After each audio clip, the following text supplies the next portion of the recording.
Atau Anda stres? Atau Anda putus asa? Selama kita hidup, pasti ada masalah. Jangan menyerah, masalah boleh datang. Tetapi jangan biarkan masalah menghancurkan kehidupan Anda. Karena itu, saksikan New Life Setiap hari Jumat jam 11 malam. hanya di stasiun kesayangan kita. Hanya di Batam TV. New Life.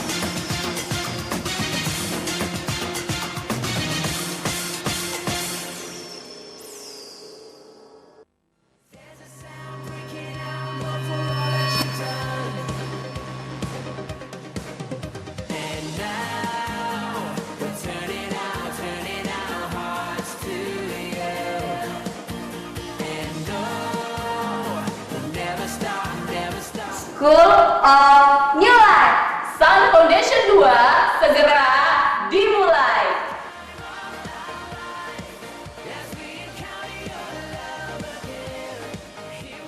Dimulai tanggal 5 sampai 9 September 2016, Senin sampai Jumat pukul 18.30 sampai pukul 20.30 waktu Indonesia Barat, bertempat di GPA New Life dengan biaya pendaftaran Rp50.000. Kak Ata, di Sun Foundation 2 emang kita bahas apa aja sih Kak? Iya Vi, di Sun Foundation 2 nanti kita akan membahas apa yang dimaksud dengan dosa mendukakan, memadamkan, dan menghujat Roh Kudus, apa yang dimaksud dengan Yesus membaptis dengan air dan api, bagaimana cara menerima karunia-karunia Roh Kudus? Mengapa dalam sebuah ibadah sebagian merasakan hadirat Tuhan, sebagian tidak? Apa ada hubungan memberi dengan berkat yang diterima atau hal-hal buruk yang terjadi? Banyak orang susah di luar. Apa harus memberi persembahan atau perpuluhan ke gereja? Nah, masih banyak pertanyaan-pertanyaan yang lain yang berhubungan dengan Roh Kudus dan pelayanan gereja. Oh ya? Jadi nggak sabar nih Kak pengen ikutan. So, pastikan Anda segera mendaftar dan mengajak teman sebanyak-banyaknya di Sun Foundation 2. God bless you.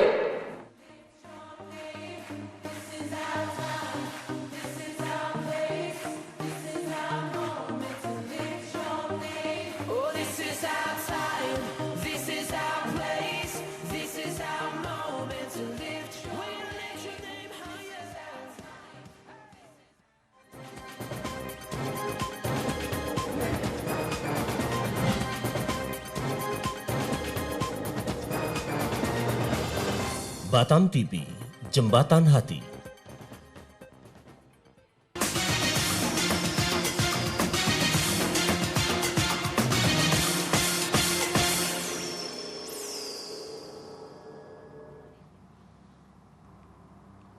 Selamat malam pemirsa setia Batam TV, berjumpa lagi di dalam acara yang luar biasa, dahsyat dan mantap. Di mana lagi kalau bukan di New Life. Bersama saya Ana Dan saya Vivi. Selama 1 jam ke depan kami akan hadir menemani Anda di rumah. Ya, setiap hari Jumatnya kami akan selalu hadir di layar kaca pemirsa di rumah untuk mengangkat tema-tema yang sangat menarik dan sangat luar biasa. Dan pada malam hari ini pemirsa, kami akan membahas tema yang sangat luar biasa, yaitu tertekan karena keadaan. Ya mungkin pada malam hari ini pemirsa di rumah sedang mengalami keadaan-keadaan yang membuat Anda begitu tertekan, sehingga membuat Anda stres, putus asa, depresi, dan sebagainya. Ya, bukan secara kebetulan Anda menyaksikan siaran New Life pada malam hari ini. Nah, pemirsa bisa curhat nih kepada kami mengenai masalah apapun yang Anda alami, baik itu masalah pekerjaan, kesehatan, rumah tangga, atau apapun, dengan mengirimkan SMS di 0819 081 77771. Ya, saya ulangi sekali lagi pemirsa, apapun permasalahan pemirsa pada malam hari ini, saya mau katakan bahwa bukan secara kebetulan Anda menyaksikan siaran ini, karena siaran ini memang ada untuk Anda. Jadi pemirsa di rumah jangan pernah takut, jangan pernah khawatir, dan jangan pernah menyerah. Pemirsa bisa curhat kepada kami di nomor 0819 081 7-nya 4 kali 1. Ya, seperti biasa malam hari ini kami sudah menghadirkan 2 orang narasumber yang memiliki nilai-nilai yang sangat luar biasa. Nah, pemirsa bisa langsung bertanya kepada narasumber kami. Mari kita sapa narasumber kita yang sudah datang pada malam hari ini. Ya, selamat malam Bu Dita. Selamat malam semuanya. Selamat malam juga Bapak ganteng yang ada di sini. Selamat malam Bu, selamat malam. Dan terutama selamat malam buat pemirsa setia New Life dimanapun Anda berada. Ya, biar saya sapa Bapak yang tadi ada di sebelah. Selamat malam Pak Susilo. Selamat malam Vi, selamat malam semuanya pemirsa. Ya, gimana kabarnya? Tentu saja luar biasa, dahsyat, dan selalu mantap. Mantap banget Ya. Pak, temanya malam hari ini menarik banget Pak. Tertekan karena keadaan. Ya, betul sekali. Saya mau tanya nih Pak, kenapa Pak ada orang yang masalah sedikit aja tertekan, stres, galau, gampang banget Pak? Mengapa Pak seperti itu? Begini, sebelum saya menjawab, tahan dulu itu. saya cuma ingin menjelaskan gini, kadang waktu kita mengalami tertekan karena keadaan, kadang itu menjadi lebih baik buat kita. Kenapa? Karena waktu kita tertekan, segala potensi kapasitas kita itu akan muncul. Ya. Bahkan saya ingin katakan bahwa kadang kita perlu men-set diri kita untuk dalam tanda petik tertekan oleh keadaan. Contohnya tertekan akan pekerjaan, tanggung jawab dan semuanya. Kenapa? Karena kadang kita ini kan punya habit. Contohnya misalkan saya ini dulunya orang yang malas baca. Saya kuliah. Tujuan saya kuliah bukannya mau jadi dosen atau apa. Tujuan saya kuliah supaya memaksa diri saya untuk baca, untuk belajar. Betul. Nah, jadi saya kondisikan diri saya ke sana gitu kan. Nah, betul, waktu kita mengkondisikan, kita bisa melihat tekanan ini, mengubah tekanan ini menjadi sesuatu yang berharga dan bernilai, maka kita akan menang menghadapi setiap masalah tekanan dalam hidup ini. Nah, tentunya nanti kita akan bahas tekanan-tekanan bagaimana yang terjadi dalam hidup ini. Nah, mengenai pertanyaan tadi, kenapa ada orang yang pada saat dia mengalami tekanan, pada saat dia mengalami masalah, dia mudah sekali untuk stres, galau, nangis, sakit hati, kecewa gitu kan. Saya melihat ada beberapa penyebab. Yang pertama, setiap orang yang mengalami masalah atau mengalami tekanan, waktu mereka fokus pada tekanan, fokus pada masalah, maka akan muncul galau, akan muncul stres, merasa tertekan dan sebagainya. Penyebab pertama karena fokus pada masalah. Penyebab kedua, kenapa seorang mengalami tekanan? Karena dia mengandalkan kemampuannya sendiri. Sementara untuk menyelesaikan masalah. Sementara kemampuan manusia ini kan sangat terbatas nih kita nih. Apalagi kalau masalahnya itu terasa begitu besar, kita mau menyelesaikan sendiri kan kemampuan kita terbatas. Nah, kita akan mengalami stres, mengalami kegalauan di sana. Yang ketiga, kenapa orang mengalami stres, galau pada saat mengalami tekanan? Karena dia punya nilai-nilai yang salah. Dia melihat masalahnya jauh lebih besar dan dia tidak melihat Tuhan yang besar. Padahal waktu kita mengalami masalah, kita menyadari ada Tuhan di atas sana yang besar yang mengasihi kita, yang menyertai kita dan memampukan kita untuk menyelesaikan setiap masalah. Saya sangat percaya begini, bahwa Tuhan tidak pernah mengizinkan masalah yang melebihi kemampuan kita. Jadi kalau ada masalah datang dalam hidup kita, itu berarti kita mampu mengatasinya. Itu yang ingin saya sampaikan. Luar biasa. Nah, buat pemirsa, kami masih menunggu SMS Anda di 0819 081 7777 dan kami mohon maaf selama siaran ini kami tidak menerima layanan telepon, kami hanya menerima SMS.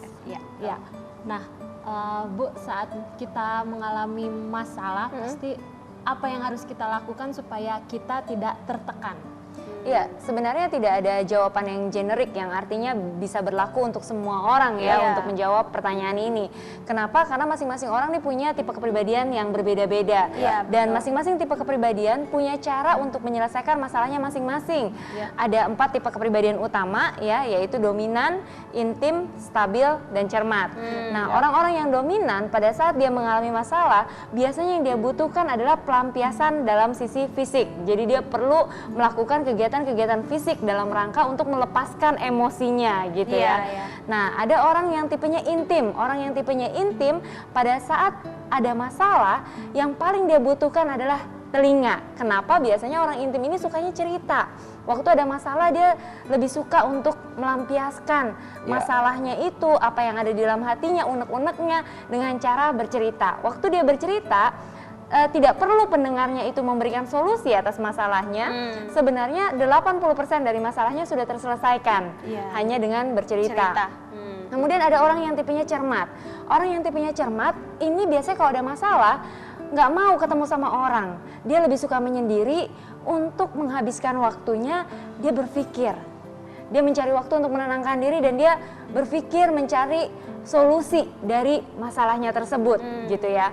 Nah yang terakhir, orang yang tipenya stabil, dia lebih suka untuk tidur waktu masalah datang. Jadi masing-masing tipe kepribadian punya cara masing-masing untuk menyelesaikannya. Dan yang jelas, yang terpenting di atas semuanya adalah di samping kita memperhatikan tipe kepribadian kita, yang terpenting adalah fokuslah kepada Tuhan yang seperti tadi Pak Susilo sampaikan, yang jauh lebih besar daripada masalah kita. Seringkali orang terjebak begitu dalam masalahnya, dia merasa putus asa. Kenapa dia mengalami putus asa? Karena dia merasa tidak ada lagi jalan keluar atas masalahnya.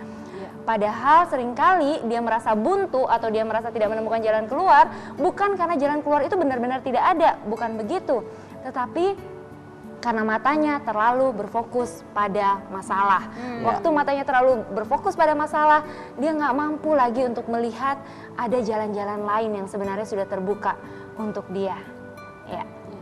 Wah, berbicara soal masalah nih Pak, wajar dong Pak saat ada masalah orang tertekan, orang stres, orang galau. Nah, gimana menurut Bapak? Kalau masalahnya itu bagi kita besar, wajar kita awalnya mengalami merasa tertekan, galau, stres dan sebagainya. Tapi yang nggak wajar adalah kalau kita stresnya berlarut-larut.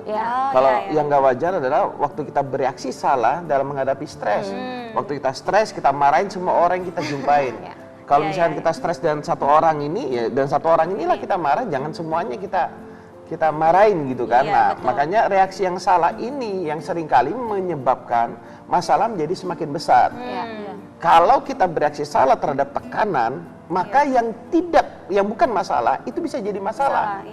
Nah, itu membuat kita tambah stres di sana. Makanya kita harus perlu reaksi benar, perlu komunitas untuk saling berbagi. Mungkin kalau ada masalah datang, tekanan datang, misalkan ada stres, saya bisa telepon Budita, Budita stres bisa telepon saya, bisa telepon Vivi, Anda dan semuanya. Makanya kita perlu komunitas untuk saling menguatkan. Karena apa? Waktu kita mengalami masalah, seringkali kita nggak bisa melihat masalah itu dengan jernih. Betul. Orang luar seringkali bisa membantu kita untuk memberikan pemikiran dengan kondisi lebih netral. Gitu. Berarti komunitas sangat mempengaruhi ya Pak? Sangat mempengaruhi. Ya. Dan seringkali yang membuat kita akhirnya jadi berlarut-larut di dalam masalah adalah kata-kata yang seperti tadi Vivi katakan, Vivi tanyakan tadi, wajar dong saya mengalami stres karena masalah begitu berat. Waktu kita mengatakan itu sebagai hal yang wajar, maka terjadilah sesuai dengan apa yang kita percayai, gitu. Karena kita percaya bahwa hal itu adalah hal yang wajar. Jadi akhirnya kita terus-menerus membiarkan diri kita semakin lama semakin larut di dalam kepedihan itu, gitu. Padahal waktu kita tahu, kita memiliki pola pikir yang benar bahwa sebenarnya tidak wajar untuk membiarkan hal itu berlarut-larut. Mungkin kalau ada masalah, ada kalanya kita merasa down, ada kalanya kita merasa kecewa. Tapi tidak betul kalau itu kemudian kita biarkan terjadi berlarut-larut. Nah, pembelaannya biasanya begini. Kamu kan gak ngerasakan apa yang saya rasakan. Kalau kamu merasakan, maka kamu akan merasakan sakit seperti saya, misalkan begitu. Nah, itu biasa kata-kata kunci yang biasa dipakai oleh orang-orang yang tertekan. Seakan-akan tidak ada satu orang pun yang mengerti keadaannya. Tentang keadaannya dia. Dia ngerasa dirinya mengalami masalah yang sangat besar, yang paling parah, paling berat sedunia lah bahasa-bahasanya. Nah, itu dia. Karena fokusnya pada masalah. Nah, kami masih tunggu SMS pemirsa. Apapun masalah di dalam kehidupan Anda bisa curhat kepada kami di 0819 081 77771. Kita ke SMS yang sudah masuk dari 3688. Shalom. Selamat malam. Saya dari Tanjung Pinang. Saya punya masalah dalam rumah tangga saya. 3 tahun 3 tahun pernikahan kami jalani semua dari nol. Puji Tuhan suamiku dapat pekerjaan bagus. Setelah suamiku dapat pekerjaan, suamiku mengusir aku begitu saja. Setiap pulang kerja selalu pulang jam 12 malam. Gajinya sepeser pun tidak dikasih kepada saya. Apa yang harus saya lakukan? Bapak atau Ibu, tolong dukungan doanya. Terima kasih. Silakan Bu. Ibu berada di dalam posisi yang Ibu alami memang bukan posisi yang mudah ya, pasti berat dan kami tahu bahwa ini bukan hal yang mudah untuk dilalui. Akan tetapi Bu, kalau saran dari kami sebagai seorang istri Bu, kedudukan Ibu adalah sebagai penolong di dalam rumah tangga. Saat ini kalau dari cerita yang Ibu kirimkan kepada kami, kondisi suami Ibu adalah dalam kondisi yang dapat dikatakan sedang mengalami yang namanya sedang sakit. Iya, dalam tanda kutip. Yang sakit bukan tubuhnya, Bu, tetapi apa yang ada di dalam hatinya. Batinnya sedang sakit. Memang tidak terlihat yang bersangkutan sedang mengalami sakit fisik seperti itu ya. Akan tapi kalau Ibu tahu, Ibu mungkin melihat ada orang yang sedang terbaring sakit di rumah sakit, tentu kita menyadari bahwa orang sakit biasanya tidak bisa melakukan hal-hal yang orang normal bisa lakukan. Contohnya orang yang terbaring lemas di rumah sakit, dia tidak bisa untuk diajak untuk bermain bola atau tidak bisa diajak untuk shopping, jalan-jalan, pasti nggak bisa gitu ya. Nah karena itu suami Ibu saat ini sedang sakit, Bu. Wajar bagi orang yang sedang sakit apabila orang sakit ini tidak bisa melakukan hal-hal yang seharusnya dilakukan oleh orang-orang yang normal. Nah, yang dibutuhkan oleh orang sakit adalah perawatan, perhatian, dan dukungan. Jadi Bu, tugas kita sebagai istri, selayaknya lah kita menolong suami kita, memberikan perawatan, memberikan perhatian yang terbaik untuk suami. Jadi pada saat suami mungkin pulang malam, daripada kita menyalah-nyalahkan beliau gitu ya, karena beliau kan mungkin udah capek pulang. Kenapa sih kok suami pulang kerja nggak langsung pulang? Kenapa sih kok lebih suka di luar daripada berada di dalam rumah gitu? Nah sebenarnya kita sebagai penolong, Bu, bisa melakukan hal-hal yang seharusnya bisa kita lakukan. Kenapa orang sampai lebih betah di luar daripada di dalam rumah? Itu jawaban sederhananya karena di rumah dia tidak menemukan kebahagiaan yang dia cari. Makanya dia mencari kemudian kebahagiaan di luar rumah gitu. Betul. Makanya penting buat kita sebagai istri, sebagai penolong dalam rumah tangga untuk menciptakan suasana rumah yang nyaman, menciptakan suasana rumah yang penuh dengan kedamaian, suasana rumah di mana suami kita merasa diterima. Dia merasa bisa berkumpul bersama-sama dengan keluarga dengan rasa yang nyaman gitu. Bisa menjadikan rumah itu benar-benar sebagai tempat di mana dia merasa kenyamanan itu. Nah, inilah fungsi kita sebagai seorang penolong, sebagai seorang istri. Nah, dari sisi suami mungkin kita tanya sama yang sudah jadi suami. Silakan Pak. Bu, saran saya begini, Ibu mungkin akan lebih enak kalau telepon Bu Dita, bisa ngobrol nanti setelah siaran. Cuman saya ingin menyampaikan gini, kadang istri itu melakukan yang terbaik buat suami, tapi bagi suami yang terbaik bukan itu. Contohnya, bicara bahasa kasih, kan ada 5 bahasa kasih, ada orang yang suka disentuh, ada orang yang suka dipuji, ada orang yang suka saat-saat mengesankan, ada orang yang suka dilayani, ada orang yang suka hadiah. Saya ambil contoh diri saya. Diri saya ini bahasa kasihnya adalah sentuhan, Bu. Jadi kalau saya ada di rumah, saya pinginnya istri saya ada di samping, duduk, kita ngobrol kayak di ranjang baring-baring, ngobrol, maksudnya ada sentuhan, kehadiran istri bagi saya sangat penting. Nah, tapi kalau misalkan saya pulang, istri saya sedang bersih-bersih dapur, dia bersih-bersih, nyapu, ngepel semua, itu kan bagus. Istri saya bahasa kasihnya adalah pelayanan. Dia menyatakan kasihnya kepada saya dengan melayani dalam arti bersih-bersih, ngurus rumah, anak-anak semua. Nah, bagi saya kalau dia lakukan itu, dia akan menunjukkan kasihnya kepada saya dengan membersihkan rumah, merawat gitu kan semua, merawat anak-anak semua. Nah, saya akan merasa kurang dikasih kalau dia tidak berada di samping saya. Karena bahasa kasih saya adalah pelayanan. Sentuhan. Sementara bahasa kasih istri saya adalah pelayanan. Dia suka melayanin. Nah, makanya perlu kita mengetahui juga suami kita ini sukanya apa sih, sehingga cara kita mengungkapkan cinta kepada dia itu tepat sasaran. Nah, jangan-jangan karena nggak tepat sasaran, akhirnya suami ngerasa istriku ini kurang sayang saya. Mungkin ibu mengungkapkan kasih sayang kepada suami dengan ngurus anak dan sebagainya, sementara suami pinginnya, contohnya misalkan dipuji. Ya kan, ibu nggak pernah puji nih. Di kantor dia ketemu sekretaris, suka muji. Nah, itu dia biasanya terjadinya miskomnya itu di sana. Jadi satu dengan yang lain perlu komunikasi untuk saling mengetahui. Perlu saling mengenal kepribadian. Makanya kenapa saya sarankan ibu setelah acara mungkin lebih enak telepon Bu Dita ke nomor yang sama saja. Kenapa? Karena perlu kita mengenali kepribadian, mengenali bahasa kasih, mengenali pola pikir, pandangannya, semuanya. Untuk suami istri itu sangat perlu. Lalu bagaimana supaya kita tahu cara mengenali kepribadian pasangan kita gitu? Nah, tentunya kita harus tahu dulu tipe-tipe kepribadian yang ada bagaimana. Nah, kondisinya kalau dia kondisi normalnya bagaimana, kalau kondisi tertekannya di mana, kelebihannya di mana, kekuatannya di mana, kelemahannya di mana, dan itu memang satu sesi khusus. Nah, makanya kenapa saya sarankan untuk telepon. Ada baiknya juga kita mengenalin itu. Jadi karena kalau lewat telepon kan sama Bu Dita bisa tanya ciri-ciri dari suaminya, kalau lagi marah bagaimana apa semua, sehingga tahu, sehingga bisa diarahkan lebih tepat. Ya, dan itu juga ada alat tesnya. Jadi kalau misalnya bisa datang, meluangkan waktu, pasangan itu lebih baik. Jadi misalnya suami dan istri mau datang sama-sama gitu ya. Nanti bisa isi kuesioner yang ada, dan nanti dari sana bisa juga diketahui tipe kepribadiannya seperti apa.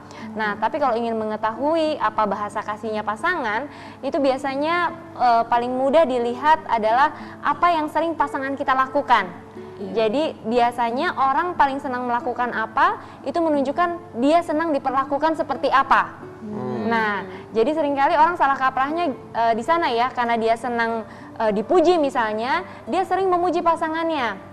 Padahal belum tentu pasangannya suka dipuji, pasangannya mungkin sukanya saat-saat mengesankan. Nah, seperti itu. Jadi coba diperhatikan apa yang paling sering pasangannya lakukan untuk menyatakan cintanya. Biasanya itu menunjukkan dia sukanya diperlakukan seperti apa. Ya. Ya, kita ke SMS selanjutnya, Bu. Ya, ini dari 3007. Selamat malam New Life. Selamat malam. Ya, bagaimana sih menghadapi keadaan yang sepertinya tak berubah? Situasi sulit, orang-orang tidak mendukung, bahkan mereka sibuk dengan keluhan-keluhan tentang keadaan, bikin makin pesimis. Apa memang kita jadi orang harus realistis ya? Kayak gitu. Nah, silakan Bu. Oke. Seringkali kita mengatakan bahwa yang mengakibatkan kondisi kita menjadi tidak happy gitu ya, atau kita mengalami masalah, itu karena adanya keadaan di sekeliling kita yang membuat kondisi kita akhirnya menjadi tidak bahagia.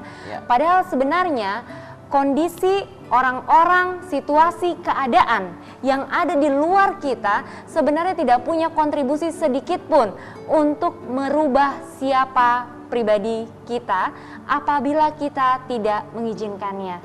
Jadi sebenarnya suasana di dalam hati kita ini bukan tergantung dari apa yang ada di luar. Justru sebaliknya, seharusnya apa yang ada di dalam kita membuat kita menjadi bisa menghadapi keadaan-keadaan di luar dengan benar. Karena itu penting kita untuk memahami untuk memiliki fokus yang benar di dalam kehidupan ini, untuk memahami dengan benar siapa yang berjalan bersama-sama dengan kita.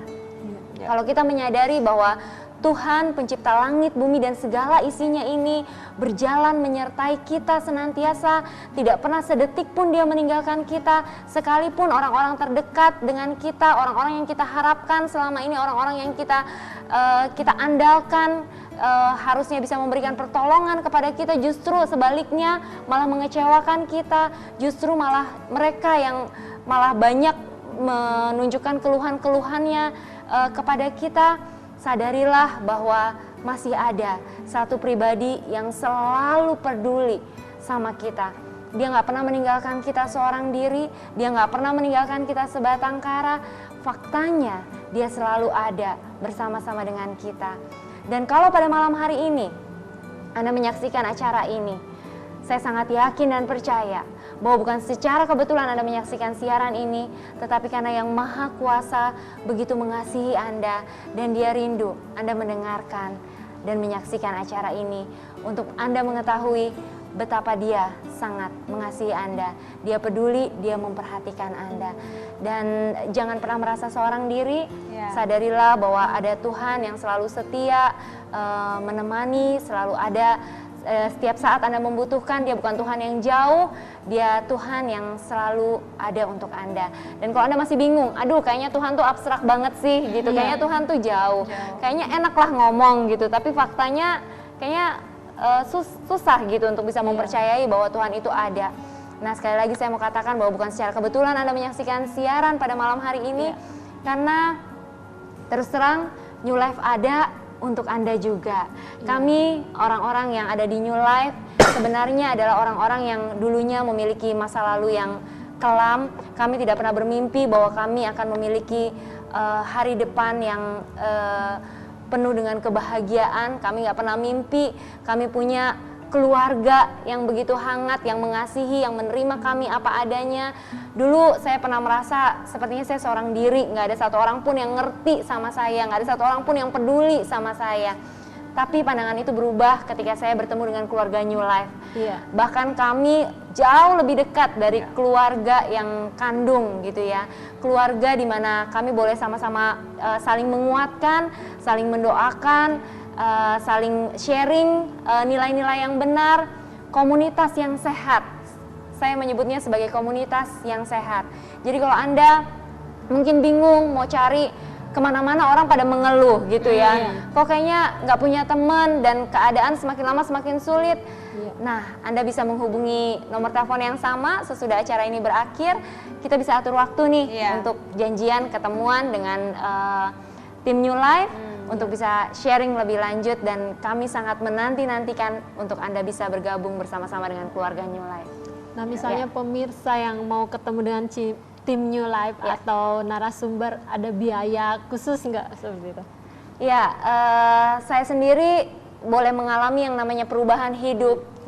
Saya dapatkan dengan gratis secara cuma-cuma, karena itu siapapun pemirsa yang ingin berjumpa dengan tim New Life tidak ada biaya sepeser pun. Jadi Anda nggak usah khawatir ya, nggak usah khawatir untuk memikirkan, aduh nanti ada biayanya apa segala macam. Enggak. Semua layanan yang New Life berikan semuanya diberikan secara gratis, cuma-cuma, dan tidak dipungut biaya sepeser pun. Nah, buat pemirsa, kami masih menunggu SMS Anda, dan kami mohon maaf selama siaran ini kami tidak menerima layanan telepon, kami hanya menerima SMS. Anda bisa mengirimkan SMS di 0819 081777771. Kita ke SMS yang masuk selanjutnya dari 2030. Selamat malam kakak-kakak. Nama saya Gary, umur 22 tahun. Saya ingin meminta solusi dan sarannya. Kedua orang tua saya sudah pisah sekitar 3 tahun yang lalu. Sebagai seorang anak, saya bingung dengan sikap ayah saya. Semenjak mereka berpisah, saya merasa ayah saya menganggap saya antara ada dan tiada, dan rasanya itu sedih sekali. Bahkan tidak pernah bertanya kabar tentang saya sama sekali. Sebenarnya apa yang harus saya lakukan? Buat Gary, memang setiap perceraian itu kan yang jadi korban adalah anak gitu ya. Dan belajarlah mengerti bahwa orang tua sudah memutuskan untuk bercerai, dan tentunya mereka juga tidak menghendaki perceraian itu terjadi sebenarnya. Tapi perceraian itu terjadi karena sebuah keterpaksaan kondisi, karena ada benturan-benturan yang mungkin bagi orang tua kita tidak bisa dikompromikan. Nah, memang kalau misalkan sampai ayah kita tidak menghubungi kita, belajarlah kita menerima juga ya. Kenapa? Karena mungkin ayah kita juga stres, tertekan, atau mungkin malah sudah punya pasangan yang lain, kita nggak tahu. Saya nggak tahu, tidak diceritakan gitu kan. Cuman Gary, kamu bisa bereaksi benar terhadap setiap masalah yang dihadapin gitu ya. Kamu harus punya paradigma bahwa perceraian itu tidak normal dalam hidup ini sebenarnya. Perceraian itu kondisi yang kurang bagus, dan kamu sebagai anak sudah merasakannya. Nah, bagaimana supaya tidak terjadi perceraian? Tentunya kita butuh kasih daripada Tuhan hadir dalam hidup kita, sehingga kita bisa menerima keadaan, tetap mengasihi ayah kita, tetap mengasihi ibu kita walaupun mereka sudah bercerai. Jangan biarkan keadaan rumah tangga itu kita jadikan alasan untuk menghancurkan hidup kita. Iya, betul. Banyak orang membuat pelarian karena orang tua mereka bercerai, lalu mereka berkata, ya aku terlibat mabuk-mabukan, narkoba karena orang tua bercerai.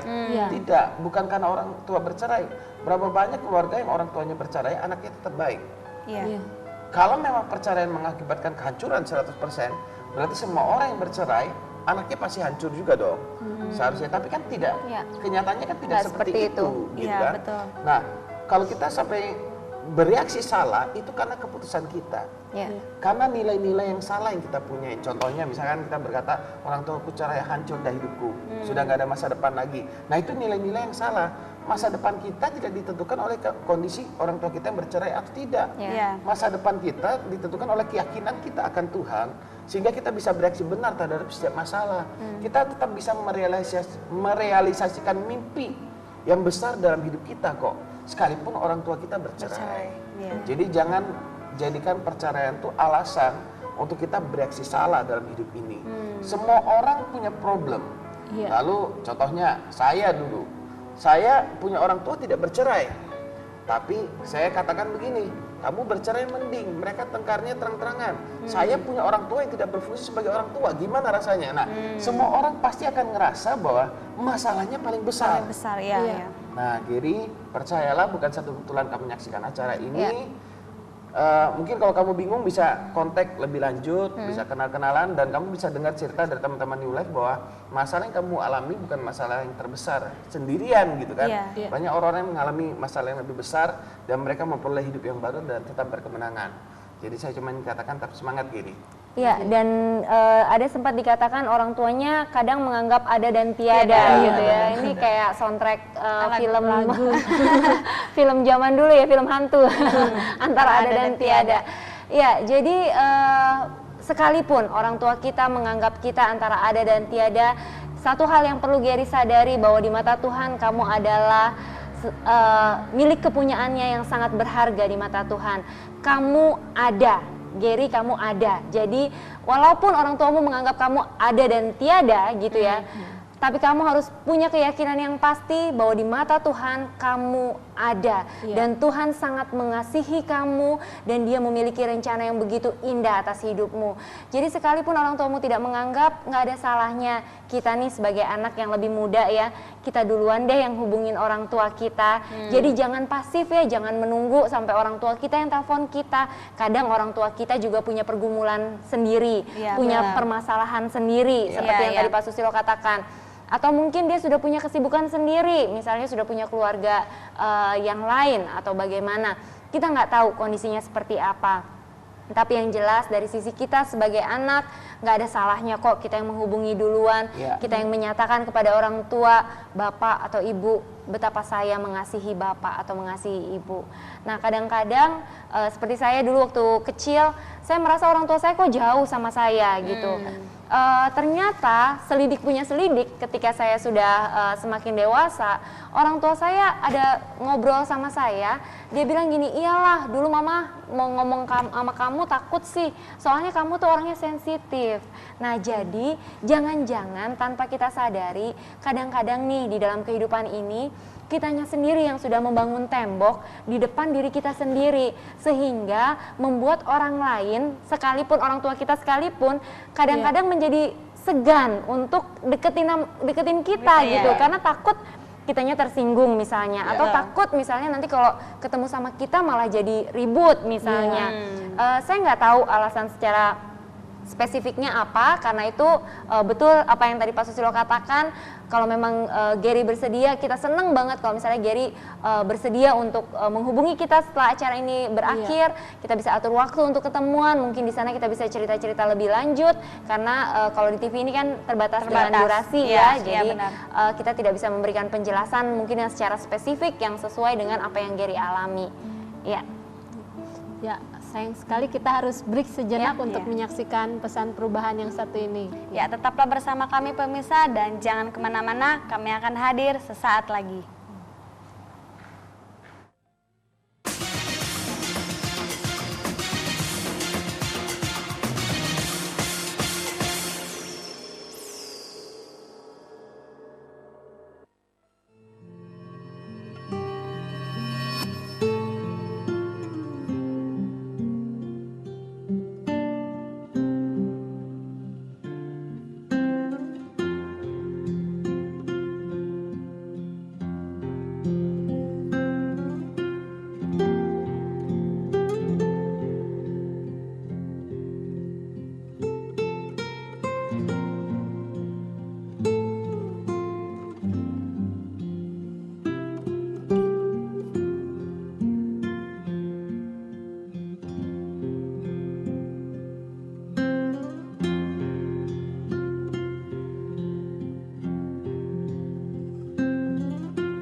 School of New Life. Sun Foundation 2 segera dimulai.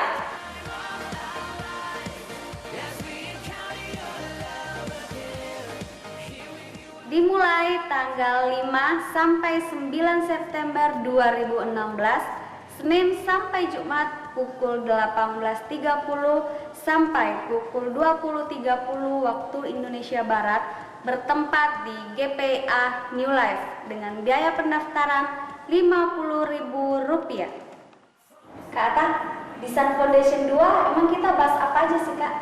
Ya Vi, di Sun Foundation 2 nanti kita akan membahas apa yang dimaksud dengan dosa mendukakan, memadamkan, dan menghujat Roh Kudus? Apa yang dimaksud dengan Yesus membaptis dengan air dan api? Bagaimana cara menerima karunia-karunia Roh Kudus? Mengapa dalam sebuah ibadah sebagian merasakan hadirat Tuhan, sebagian tidak? Apa ada hubungan memberi dengan berkat yang diterima atau hal-hal buruk yang terjadi? Banyak orang susah di luar. Apa harus memberi persembahan atau perpuluhan ke gereja? Nah, masih banyak pertanyaan-pertanyaan yang lain yang berhubungan dengan Roh Kudus dan pelayanan gereja. Oh ya? Jadi nggak sabar nih Kak pengen ikutan. So, pastikan Anda segera mendaftar dan mengajak teman sebanyak-banyaknya di Sun Foundation 2. God bless you.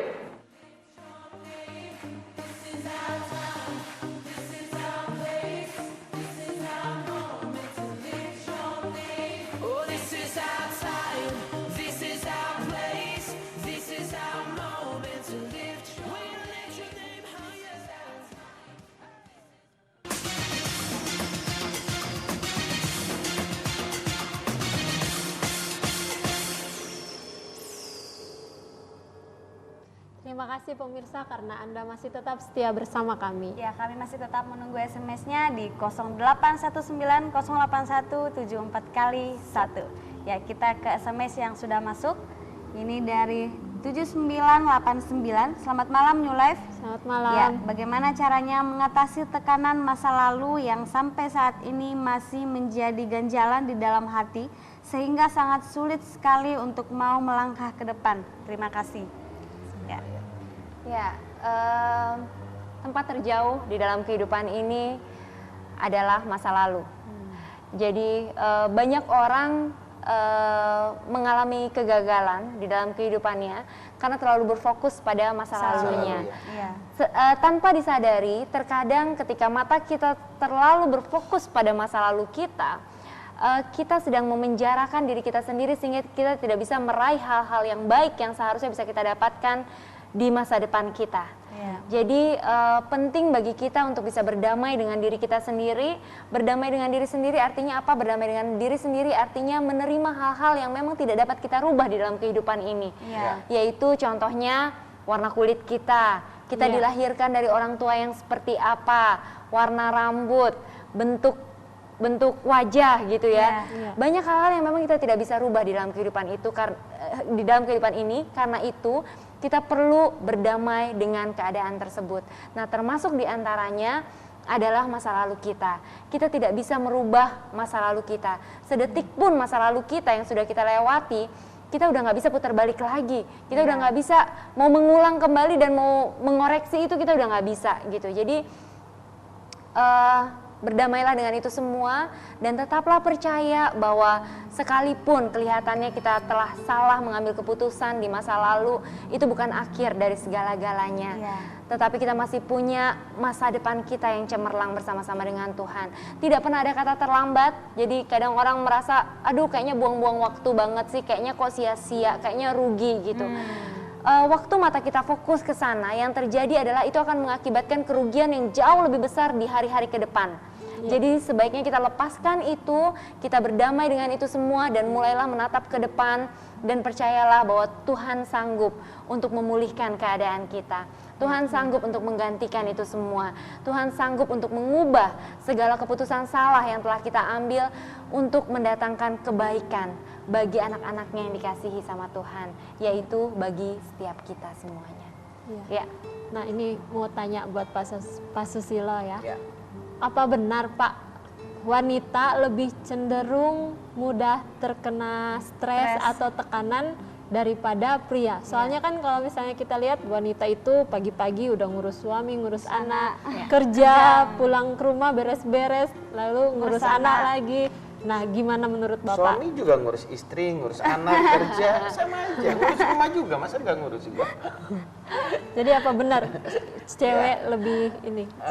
Begini, semuanya kan tergantung dari nilai-nilai yang kita punya ya. Memang katanya banyak wanita tuh menggunakan perasaan, suami menggunakan logika, Laki-laki gitu kan ya. Laki-laki menggunakan logika. Nah makanya buat para wanita, belajarlah memiliki nilai-nilai yang benar dan jangan biarkan hidup ini hanya dikendalikan oleh perasaan. Nah buat para pria juga jangan hanya menggunakan otak, perlu juga pakai perasaan. Waktu kita mengungkapkan perasaan kepada istri, mengungkapkan kasih sayang, itu kan harus pakai perasaan, nggak bisa cuman logika, aku mencintai kamu, selesai gitu loh kan.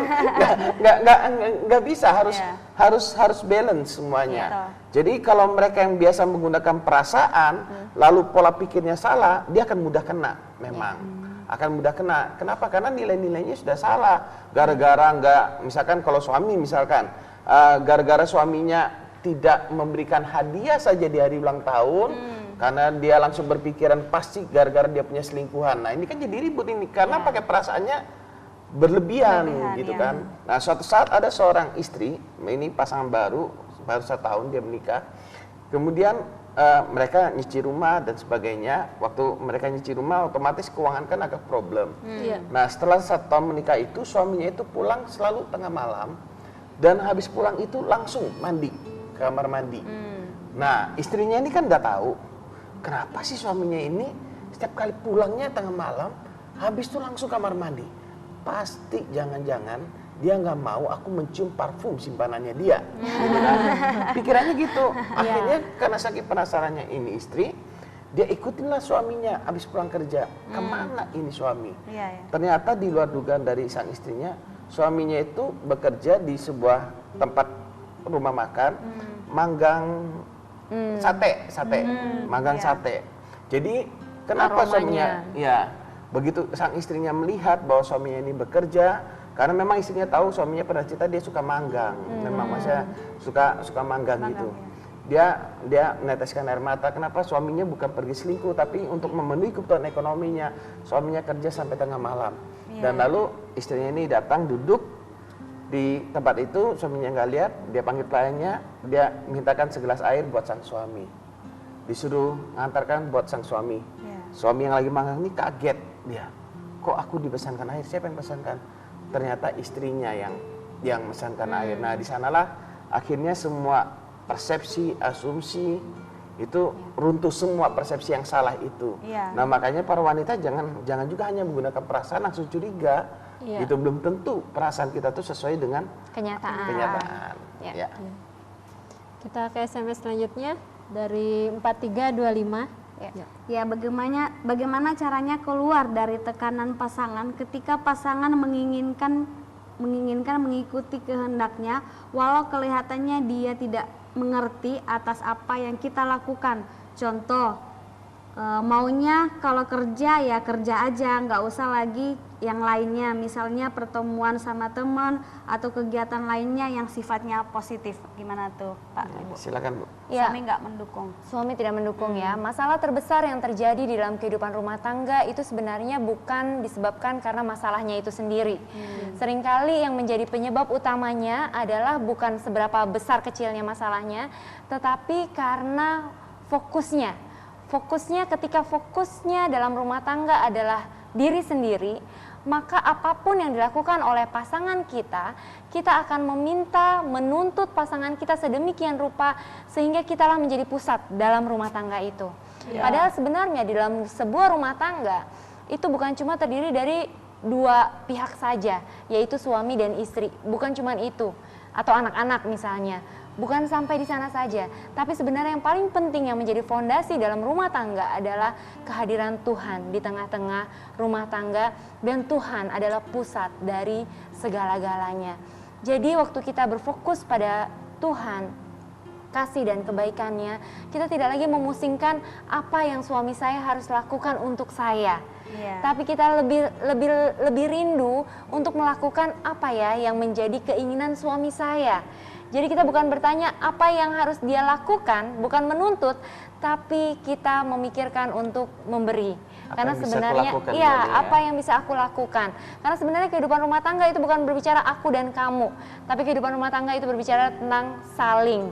Nah, saling di sini nggak akan mulai-mulai kalau nggak ada yang memulai, gitu ya. Kalau saling menuntut harusnya kamu dong yang mulai duluan, gitu ya. Begitu mulai saling menuntut lagi itu nggak ketemu gitu, jadinya nggak ada yang memulai. Makanya penting dalam kehidupan rumah tangga untuk menyadari prinsip ini, yang waras ngalah. Artinya yang lagi nggak emosian duluan, yang ngalah duluan. Berikan kasih. Kapan sih suami kita mau mengikuti apa maunya kita? Sederhana kok. Dia akan mau mengikuti apa maunya kita waktu kita memberikan segala yang terbaik untuk dia. Dan dia mengikuti apa maunya kita bukan karena terpaksa, bukan karena ketakutan, karena takut kita omelin gitu ya, atau karena keterpaksaan supaya keharusan misalnya. Bukan, tapi dia bisa memberikan kasihnya dengan penuh keikhlasan. Dia bisa memberikan kasihnya tanpa harus dituntut-tuntut gitu ya. Kapan sih seorang suami nggak selingkuh? Waktu dia menyadari istrinya mencintai dia begitu luar biasa dan dia juga mencintai istrinya begitu luar biasa. Otomatis nggak selingkuh, nggak usah dilarang-larang. Selingkuh itu nggak boleh loh sama agama. Selingkuh itu dosa loh hukumnya. Selingkuh itu masuk neraka loh. Nggak perlu digitu-gituin. Waktu dia merasakan cinta sang istri begitu luar biasa, begitu pula sebaliknya dia mengasihi istrinya dengan luar biasa, secara otomatis dia nggak kepikiran deh buat selingkuh-selingkuh. Ya, buat pemirsa kami masih menunggu SMS Anda. Bagi Anda yang memiliki masalah apapun di dalam kehidupan Anda, bukan secara kebetulan Anda menyaksikan siaran ini, karena kami memang ada untuk Anda. Anda bisa langsung mengirimkan SMS di 0819 081 7-nya 4 kali 1. Nah, buat Pak Susilo, ada nggak sih dampak orang yang mengalami stres atau yang orang yang sedang tertekan, dampaknya buat diri sendiri maupun buat orang lain? Oh, tentunya ada pasti. Kalau orang stres, orang tertekan, pasti dia dalam dirinya sendiri nggak ada ketenangan, nggak ada damai sejahtera. Nah, orang stres itu biasanya dia susah membuat keputusan, dia mengalami kebingungan, dia nggak mengerti tujuan ke depannya. Jadi orang yang stres itu buat dirinya sendiri, kalau mau tidur gelisah dan sebagainya. Sementara kalau waktu dia sudah mengalami itu, tentunya reaksinya dia dalam menghadapi masalah itu, kalau dia gelisah, di tempat kerja juga dia akan gelisah. Nah, waktu di tempat kerja dia gelisah, dia akan menjadi tidak maksimal di tempat kerja dan tidak menghasilkan apa-apa. Demikian pula dimanapun, di keluarga juga. Kalau dia stres mungkin dia jadi orang yang suka marah. Kalau misalkan dia stresnya dia tipe stabil misalkan, dia nggak suka konflik, dia suka menyendiri, mungkin dia tiba-tiba jadi pendiam. Nah, orang pikir kenapa orang ini jadi pendiam? Orang kalau misalkan kita punya pasangan, misalkan saya ribut sama istri saya pendiam, bukan berarti dia nggak peduli. Jangan-jangan karena tipe kepribadiannya dia tipe stabil atau tipe cermat, karena nggak mau menghadapi konflik langsung. Nah gitu, jadi rugi sendiri kalau kita memang stres, kita nggak bisa ngatasinya. Karena buat diri sendiri, buat orang lain pasti berdampak, buat kerjaan juga berdampak. Jadi gara-gara satu stres yang nggak terselesaikan bisa memicu persoalan-persoalan yang lain. Makanya biasanya kalau orang udah punya satu masalah, biasanya kecenderungannya dia akan berkata, masalah kok kayaknya bertubi-tubi sih, masalah ini belum selesai, masalah lain sudah datang. Nah sebenarnya karena dia membiarkan satu masalah tidak terselesaikan dan akhirnya berlarut-larut sehingga mengakibatkan timbulnya masalah demi masalah yang lain. Jadi penting buat setiap kita, begitu kita ada masalah, kita harus miliki pola pikir yang benar, ya, harus punya fokus yang benar bahwa Tuhan yang berjalan bersama dengan kita jauh lebih besar dari masalah-masalah kita, dan miliki komunitas yang benar, lingkungan pergaulan yang benar yang bisa menguatkan kita, yang bisa membantu kita waktu kita lagi galau, waktu kita lagi bingung, kita nggak tahu jalan mana yang harus kita pilih. Kita punya sahabat-sahabat nih yang bisa memberikan masukan-masukan yang benar untuk kita bisa memilih langkah apa yang harus kita ambil. Nah, ini ada SMS selanjutnya dari 7989 mau tanya, apakah tertekan sama dengan stres dan depresi? Terima kasih. Nah, silakan Bu. Iya, tertekan itu seringkali, stres itu kan bahasa Inggris ya? Ya.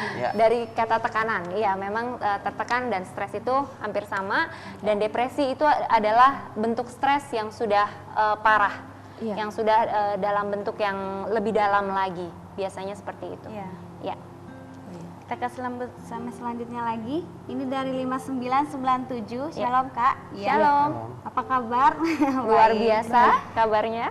Ya, dengan Ella di Batam Center. Ya. Elia. Pertanyaannya, Eli kan punya mantan, terus Elia udah putus sama dia selama 2 tahun. Terus tiba-tiba dia blokir FB Elia, terus dia hapus.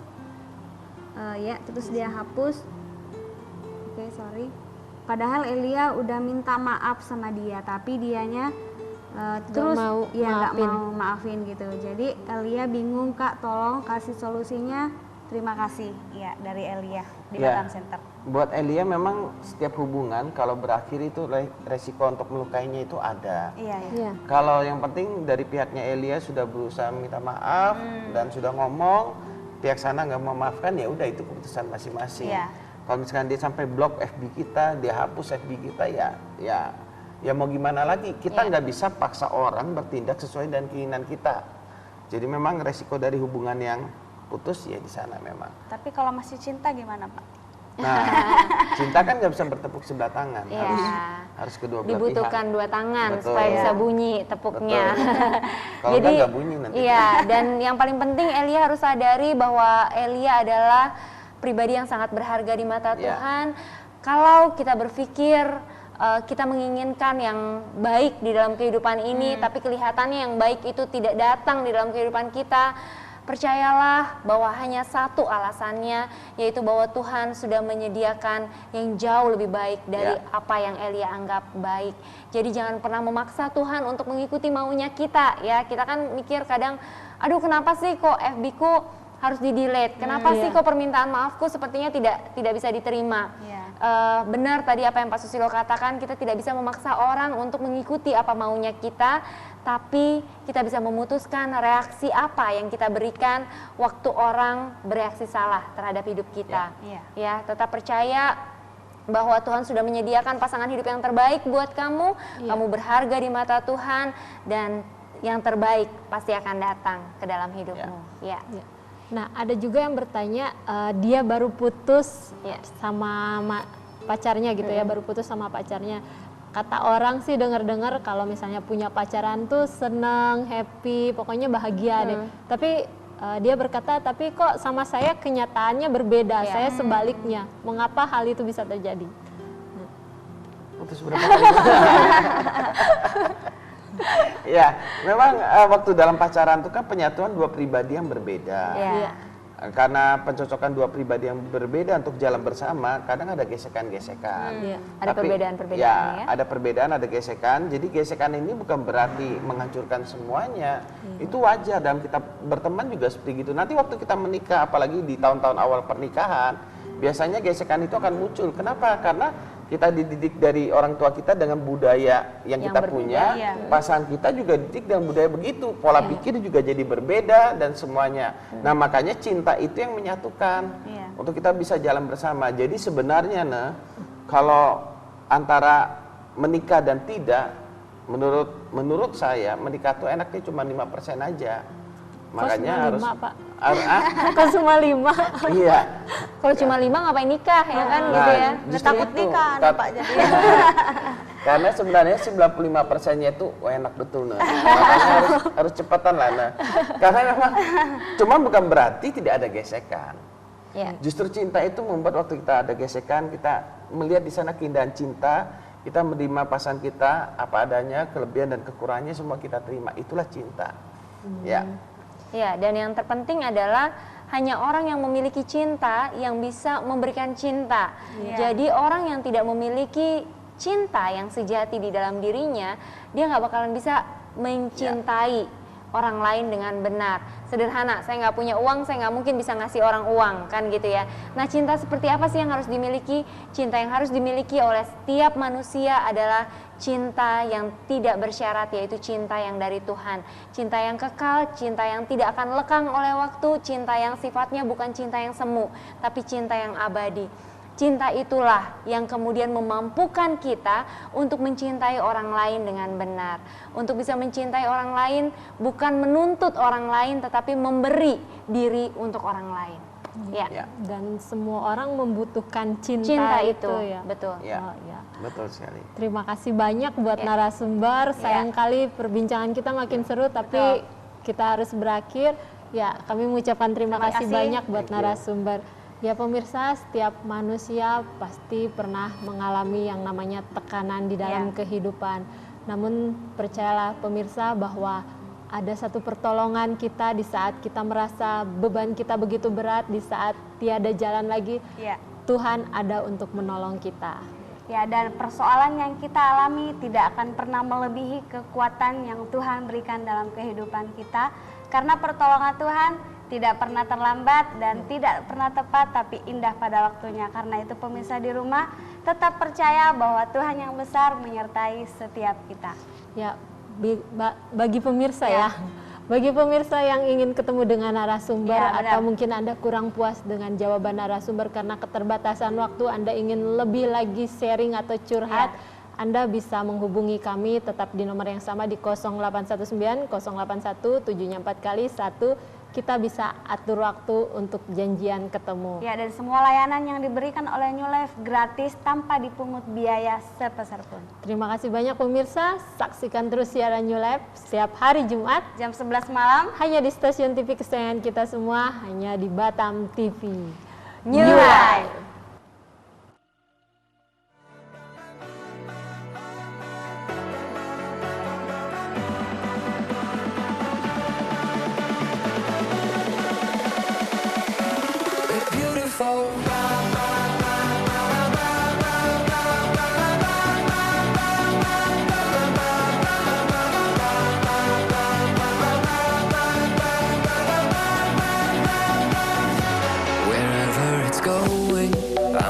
Chase it, what's left of this moment, I'm not gonna waste it. Stranded together, our worlds have collided. This won't be forever, so I try to fight it. We're beautiful now.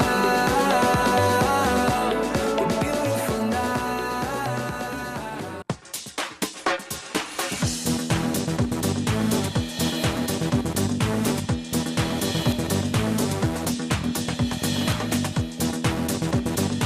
Batam TV, Jembatan